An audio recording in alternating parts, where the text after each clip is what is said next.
आज चाहिँ हामी माछालाई फ्राई गर्न जाँदैछौँ। ल माछालाई फ्राई गर्न पहिला मैले बेसनको पिठो लिएको छु थोरै, र बेसनको पिठोमा मैले पिसेको तोरी पनि हालेँ, पहेँलो तोरी। यो माछाको लागि चाहिँ नभई नहुने पहेँलो तोरी पनि हो।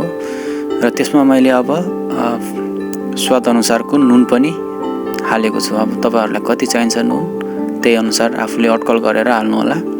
मैले चाहिँ 2 चम्ची जति हालेको छु 1 केजी माछाको लागि। र मैले त्यसमा रेडीमेड फिस मसला पनि एड गरेँ। कति चाहिन्छ तपाईहरुलाई त्यो पनि एड गर्नु होला। मैले चाहिँ 2 चम्ची जति फिस मसला पनि त्यसमा एड गरेँ। र अब त्यसमा चाहिँ तोरीको तेल पनि एड गर्नु पर्छ थोरै। तोरीको तेल पनि एड गर्नु होला। यसले चाहिँ अझै माछालाई स्वादिष्ट बनाउँछ। अब चाहिँ यसमा धुलो खोर्सानी एड गर्ने। अब हजुरहरुलाई कतिको पिरो मन पर्छ त्यही अनुसार धुलो खोर्सानी पनि एड गर्नु होला।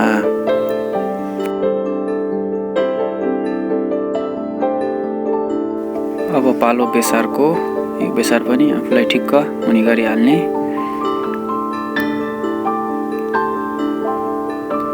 र अब चाहिँ यो मिक्स मसला, यो चाहिँ मिक्स मसला हो। सबै जिरा यहाँ सबै मिक्स भएको मसला। यो पनि अब आफूलाई कति चाहिन्छ त्यही अनुसार कति माछा छ त्यो हाल्ने। र लास्टमा यो चाहिँ हाम्रो सोया सस हो। सोया ससले चाहिँ यसलाई अझै क्रन्ची बनाउन हेल्प गर्छ। सोया सस पनि यसमा अब एड गर्ने, ठिक्कले एड गर्ने सोया सस पनि 2 चम्ची जति। अब चाहिँ हामीले यो खलमा कुटेको लसुन, मैले यो लसुन अब एड गरेँ यसमा। लसुन मैले चाहिँ मजाले कुटेको छु। यो लसुन र सुकेको खोर्सानी यसमा खलमा कुटेको मैले एड गरेँ यो पनि। अब यसलाई चाहिँ मजाले मिक्स गर्ने। अहिले यो सुक्खा छ, यसलाई पहिला मिक्स गर्ने, त्यसपछि चाहिँ हामी पानी थप्छौँ। थोरै पानी थप्छौँ पहिला सुरुमा यो मजाले मिक्स गर्ने। अब चाहिँ हल्का पानी लिन्छु। यो पानी हालेर यसलाई अझै मजाले मिक्स गर्छु। अलि लेदो लेदो टाइपको बनाउँदा चाहिँ माछामा ठिक्क लाग्छ यो। ल यसरी मजाले मोल्ने, मजाले मिक्स गर्ने।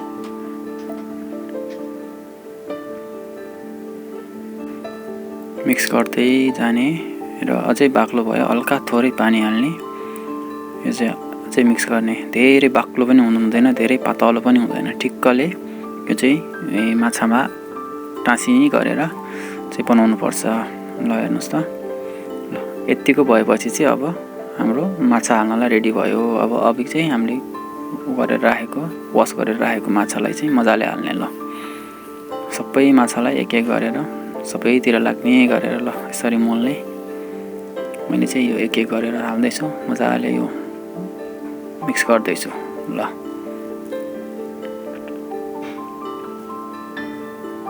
तपाईहरु पनि यसै गरी गर्नु होला। र यसलाई म्यारिनेट पनि गर्नुपर्छ। 2-3 घण्टा म्यारिनेट गरेर यसरी मजाले मोलेर म्यारिनेट गर्नुभयो भने सबै मसला नुनहरु माछाको भित्रसम्म पुग्छ र स्वादिष्ट हुन्छ अझ। मैले मजाले मोले यसलाई सबैतिर। ल यति मोलिसकेपछि अब यसलाई मैले म्यारिनेटको लागि छोड्दिने छु 2 घण्टा 3 घण्टा पछि चाहिँ हामीलाई यसलाई पकाउन रेडी हुन्छ।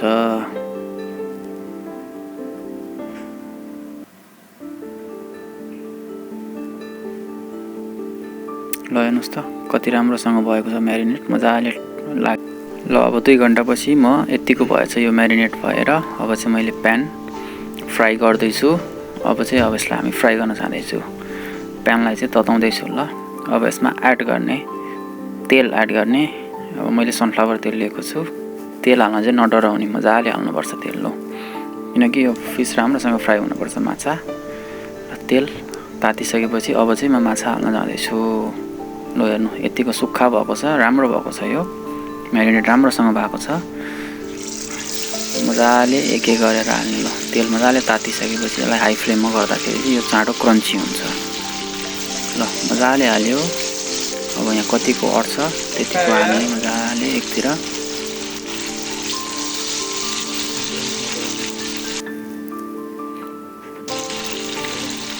तपाईहरु पनि यसै गरी गर्नु होला।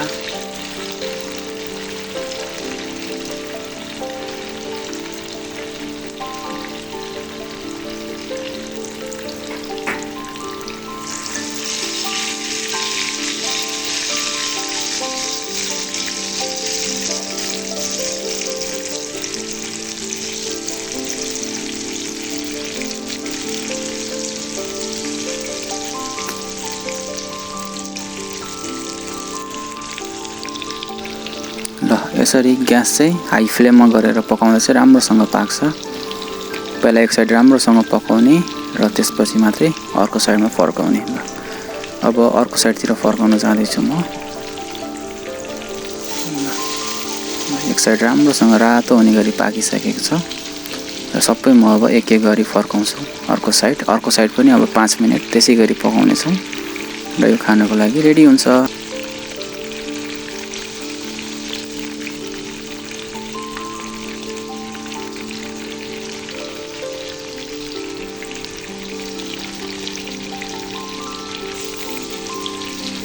ल मैले सबै माछालाई राम्रोसँग फर्काएँ। अब यसलाई पनि यता एक साइडतिर 5 मिनेटको लागि यसै गरी फ्राई गर्नेछौँ। 5 मिनेट हाई फ्लेममा यसै गरी फ्राई गर्छौँ र हाम्रो 5 मिनेट पनि भइसकेको छ। ल हेरौँ अब कतिसम्म भएको छ। ल राम्रोसँग फ्राई भइसकेको रहेछ उताको पनि।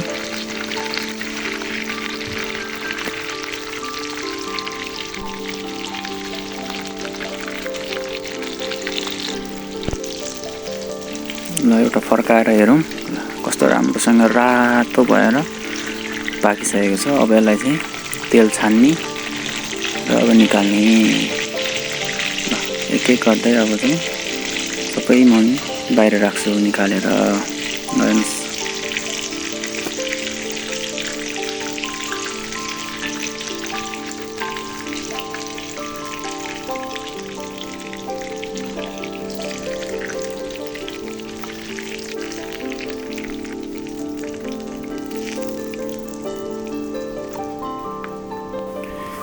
त्यसै गरी फेरि बाँकी रहेको माछालाई पनि ल यसै गरी तार्ने। फेरि मैले फेरि बाँकी रहेको माछा पनि सबै हालेँ।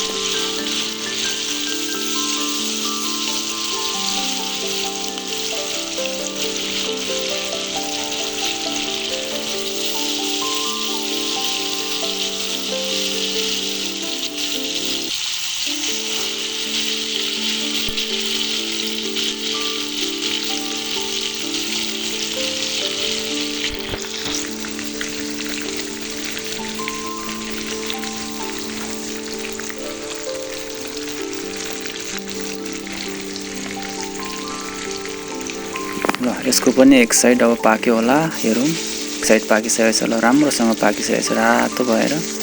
यसलाई पनि सबै अब एक एक गरी त्यसै गरी फर्काउनेछौँ। फर्काएर यता पनि 5 मिनेट पकाउनेछौँ।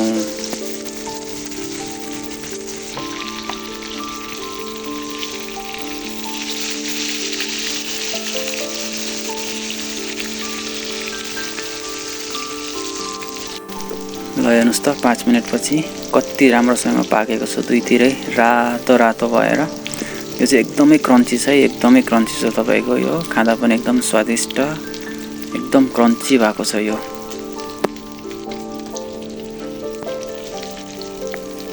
ल सबै यसै गरी तेल छानेर मैले चाहिँ एउटा बटुकोमा हालेको छु र अझै फेरि अलिअलि बाँकी रहेको छ। त्यो पनि मैले त्यसै गरी सबै फ्राई गरेँ।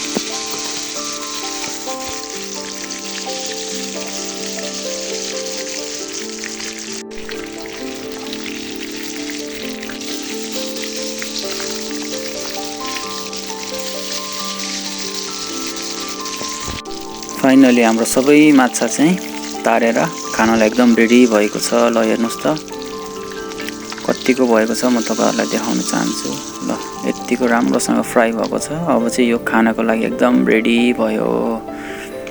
ल हेर्नुहोस्। धन्यवाद आजको भिडियो हेरेकोमा। यदि भिडियो मन परेमा लाइक कमेन्ट र सेयर गर्न नबिर्सिनु होला।